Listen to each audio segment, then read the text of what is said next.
Want to start playing with the NFL Fantasy app? Here's how to use it step by step. First, you want to download and install the NFL Fantasy app from Play Store or App Store. Now, once it has been downloaded, launch it open. You have the sign in option at the top right corner. Go ahead and tap on that. This will now take you to any web browser. Now, enter your credentials and log into your account.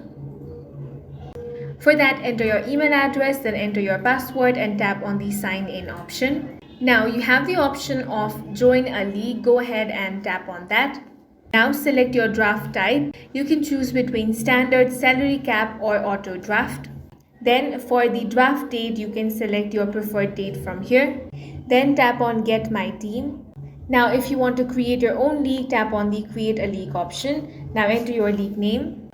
Then enter your league password. Now tap on create league. It has been successfully created. Now at the bottom you have different tabs such as feed, then you have team where you can get all the details about your team. Tap on matchup to track scores in tab during game days and watch live stat updates in real time. Tap on players to get all the information about your players. Now tap on the league option.